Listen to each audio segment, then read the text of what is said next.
The nominations are in and it seems everyone wants to be president. We had 5 presidential candidates in 2002. We had 4 in 2008.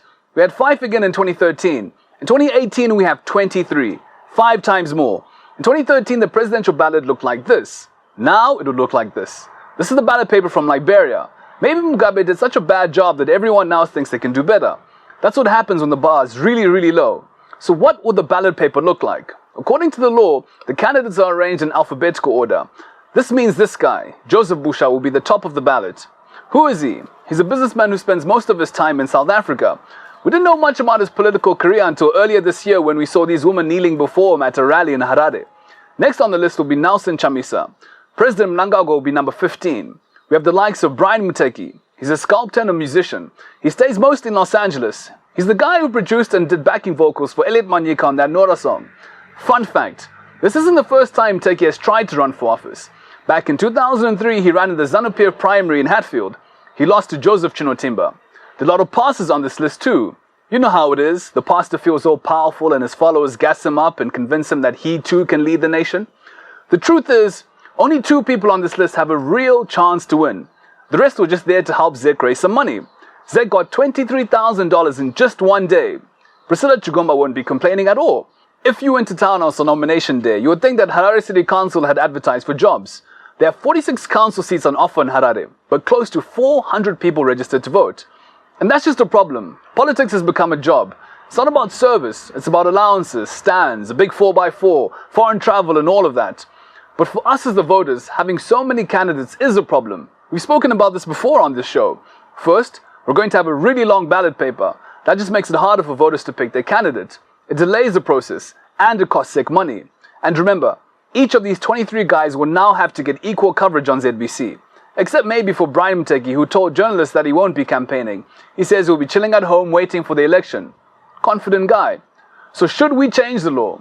Well, to run for president, you need 10 nominees from every province. You need to pay $1,000. How do our neighbors do it? Well, in Zambia, to run for president, you pay $7,500. In Mozambique, you don't pay anything, but you must be nominated by at least 10,000 voters. In Senegal, they have a sponsorship system requiring all candidates to collect signatures of at least 1% of the registered voters in the country's 7 regions before being validated. That is equivalent to 65,000 sponsors per candidate.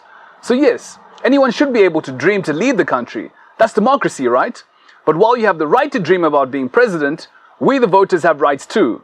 The right to be taken seriously. It's not just the fringe parties that confuse voters on nomination day. The 2 main parties have just been as confusing. Both the MDC and ZANU-PF had chaotic primary elections. Many of those who lost are standing as independents. It looks like votes will be split on both sides. ZANU-PF even held what is called a healing session for candidates. The MDC, on the other hand, also told us that they had solved their issues. But did it work? Well, the nomination court showed us that it didn't. Almost a year after the MDC alliance was formed, the biggest party in the coalition has realized it can do without the small parties.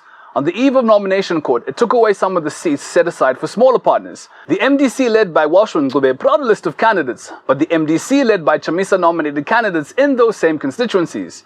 Look at Mazoe South. Ngube fielded Faith Chakwara under the alliance, but Chamisa also nominated Gift Chimanikire there. Chimanikire lost the primary in Southerton. Now he's in Mazoe. It's a bit confusing. ZANU-PF isn't doing any better too. There are many losing candidates standing as independents in Mashingo, Mash East and Harare.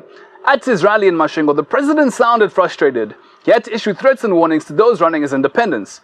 Just over a month to the elections now. In between chicken-in visits and collapsing stages, both Mnangagwa and Chamisa have a lot of work to do. Chamisa's party is working overtime to educate supporters on the symbols and name of the party. We're going to have 2 MDCs with 2 almost similar names and almost similar symbols. One is the MDC Alliance, with an open palm which has Chamisa's face in it. The other is the MDC-T, with an open palm, but a picture of a child in it. The party that contested as the MDC-T in the last elections will now contest as MDC Alliance. It is Kupe's MDC that will now run as the MDC-T. This may be confusing for voters, but the good thing is that today's voter is better informed than ever before. Social media is accessible to more people and the MDC is able to campaign everywhere. Still, both President Mnangagwa and Chamisa have serious work on their hands. They have so little time and so much to do. President Mnangagwa isn't slowing down on the open for business mantra. It's been like a slogan for him since November. He says it at rallies and he says it to diplomats. We hear it at every government meeting now. It's a message to foreign investors. Come to Zimbabwe, We are now open for business. But while Zimbabwe is now open for business to foreign investors, is it open to local businesses? We see the long queue of foreign investors coming in to look at Zim. Investors land in Harare and they get the red carpet treatment. The government will bend over backwards for these guys. They ask and it is given. They knock and the doors are opened. They seek and they find. What about all the Zimbabwean businesses that have gone through a lot here at home? They ask and they're ignored. They knock on the doors and they're slammed in their faces. We're chasing foreign direct investment whilst overlooking local investment. We're giving tax breaks to foreign investors while Zimra is busy chasing after struggling businesses with the big hammer. Companies that have endured the economic crisis are having their accounts garnished by Zimra. Mining claims are harder to get for locals than for foreigners. There are red carpets for foreign investors, but no mercy for our own. The greatest ambassadors for your own economy are those who are already operating in it. Those are the best marketers. These are the guys that meet foreign investors and say, hey, come to Zimbabwe. The environment is great, the laws are great, the government treats us great, business is great. Listen, investors listen to other investors. Foreign investors know that if business isn't working for locals, it's not going to be working for foreigners either. And this is what we think needs to happen. Make it easier for locals to open and run businesses. Make it easier to make profits and pay taxes.